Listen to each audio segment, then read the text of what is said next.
ይሁዲዎችን በተመለከተ ነው። ካልተሳሳትኩኝ ይሁዲዎችና አረማውያን የአማኝ ሙስሊሞች ጠንካራ ጠላቶች መሆናቸው በቁርአን ውስጥ ተገልጿል። ይሄ መሰለኝ የዚህ አይነት አንቀጽ በቁርአን ውስጥ መኖሩ እንዴት በሰው ልጆች መካከል ሰላም እንዲፈጠር ሊያደርግ ይችላል? የእስራኤልና የፍልስጤም ግጭት አይነት ከዚህም በላይ አንዳንድ ሙስሊሞችና ይሁዲዎች ይህ አንቀጽ አይሁድና ሙስሊሞች አንዱ ለሌላው ጠላት መሆን አለባቸው በሚል መንገድ ከተረዱት ለግጭቶችና ለቅራኔዎች መፈጠር መንስኤ ሊያደርጉትስ አይችሉም? Jews and Muslims have to be enemies.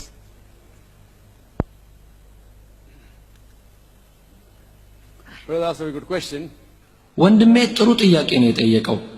በንግግሬ ውስጥ በሱረቱል ማኢዳ ምዕራፍ 5 አንቀጽ 82 ይሁዲዎችንና እነዚያን ያጋሩትን ለነዚያ ለአመኑት በጠላትነት ከሰዎች ሁሉ ይበልጥ የበረቱ ሆነው በርግጥ ታገኛቸዋለህ፣ እነዚያም እኛ ክርስቲያኖች ነን ያሉትን ለነዚያ ለአመኑት በወዳጅነት በርግጥ ይበልጥ የቀረቧቸው ሆነ ታገኛለህ ይላል።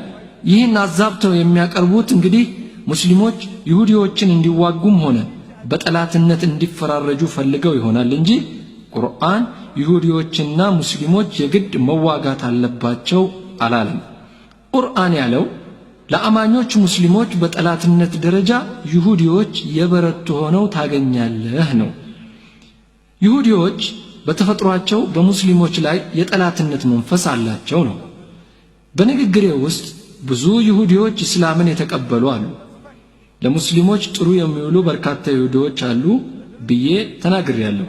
ብዙሃኑን ይሁዲዎችና ብዙሃኑን ክርስቲያኖች በአጠቃላይ ብትወስድ ግን ከይሁዲዎች ይልቅ ክርስቲያኖች ለሙስሊሞች የቀረቡ ሆነው ታገኛለህ። ይህ ተጨባጭ እውነታ ነው። ለምሳሌ ይሁዲዎች እጅግ ምሁርና አዋቂ መሆናቸውን ቁርአን ይነግረናል። ይህ ተጨባጭ እውነታ ነው። ምሁር ከሆኑ በቃ ምሁር ናቸው። ይህን መካድ አይቻልም። ልክ እንደዚያው እነርሱ ለአማኞች ሙስሊሞች ጠንካራ ጠላቶች እንደሚሆኑ ቁርአን ጠቅሷል። እስቲ ይህ እውነት ወይም ሐሰት መሆኑን በተጨባጭ እንመልከት።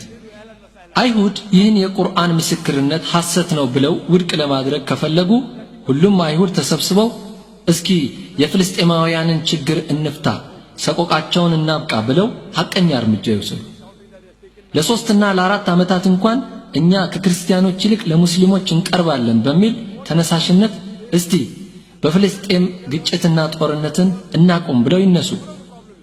ፍልስጤማውያንን ታውቃቸዋለህ? አዶልፍ ሂትለር 6 ሚሊዮን አይሁድ ሲጨፈጭፍ የተቀሩትን ከአገሩና ከአውሮፓ እንዲባረሩ አደረገ። እሱ ይህን ሲያደርግ ፍልስጤማውያን አረቦች ወደኛ ነው ብለው በራቸውን ከፍተው ነው በፍቅር የተቀበሏቸው። ከጥቂት ዓመታት በኋላ እነዛ ፍልስጤማውያን አረቦች ከቤቶቻቸው እንዲባረሩ ተደረገ።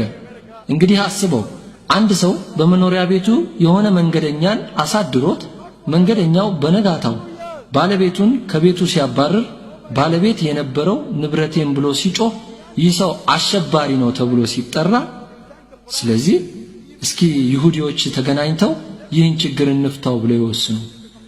ችግሩ ምን መሰለ? ዛሬ አሜሪካ በይሁዲዎች ቁጥጥር ስር ሆናለች። ባንኮች፣ ገንዘብም ሆነ ስልጣን ሁሉም በእነሱ ቁጥጥር ስር ነው የወደቀው። በአንድ የአሜሪካ ጥናት መሰረት የዳዊት ኮከብ ሳይሰራ አንድም ሰው የአሜሪካ ፕሬዝዳንት ሊሆን አይቻለውም። በአሜሪካ ይሁዲዎች አናሳ ህዝብ ናቸው። ከ5% በታች ሆነው ሳለ ግን ኢኮኖሚውን አሜሪካን በአጠቃላይ እየተቆጣጠሩት ነው። ጥሩ፣ አሜሪካን ስለተቆጣጠሩም እስኪ የፍልስጤምን ችግር እንፍታ፣ የአሜሪካንንም ችግር እንፍታ የሚል የሰላም ድፍረት ይኖራቸው። ለዘላለምም አይደለም ለጥቂት ዓመታት ብቻ ይህን ያደርጉ፣ ለ5 ዓመታት ብቻ ችግሩን ይፍቱት። ስለዚህ እኛ እያልን ያለው ሙስሊሞች ይሁዲዎችን ይውጉ አይደለም። በተቃራኒው ቁርአን የሚነግረን ጠላቶቻችሁ ሰላም የሚሹ ከሆነ ሊወጓችሁ መጥተው እንኳን ቢሆን በማለት ብዙ ቦታዎች ላይ ለምሳሌ በሱረቱ ተውባ፣ በሱረቱ አንፋል ጠላቶቻችሁ በጦር ሜዳ ላይ እንኳን ሆነው ሰላም ቢፈልጉ ተቀበሏቸው የሚል በቁርአን ውስጥ በርካታ ቦታ ላይ ተጠቅሷል። ቁርአን ሁልጊዜም ለሰላም የቆመ ነው። ሰውየው መጥፎ ሰው ከሆነ ሰላም እንዲሰፍን የማይፈልግ ከሆነ ግን ምንድነው ማድረግ ያለብን? ስለዚህ ኢስላም የሰላም ሃይማኖት ነው። የሚፈልገውም ሰላምን ነው። ግን ደግሞ ግልጽ እውነታዎችንና ሐቆችን አይደብቅም።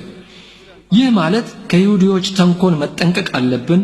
እነርሱን ልንዋጋቸው ግን መነሳሳት የለብንም። እነርሱ ራሳቸው ሊወጉን እስካልመጡ ድረስ ያ ሌላ ጉዳይ ይሆናል። በፍልስጤምና በሌሎች የዓለም አካባቢዎችም እየተፈጸሙ ያሉት ሁኔታዎች ማስተዋል ያስፈልጋል። ስለዚህ ወንድሜ ሰላም በዓለም ላይ ይሰፍን ዘንድ የቁርአንን መመሪያ መከተል አለብን። በጠላትነት መንፈስ ሳይሆን በፍቅርና በመተሳሰብ ነው መኖር ያለብን። ቁርአን ይሁዲዎችን ጠላቶቻችሁ አድርጓቸው አላለም። አይሁዶች ለሙስሊሞች ጠላት ሊሆኑ እንደሚችሉ ብቻ ነው የተናገረው። ይህም በተጨባጭ ተከስቷል።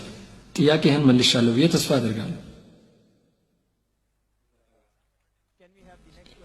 እሺ ወንድሜ I am Mr. Chauhan.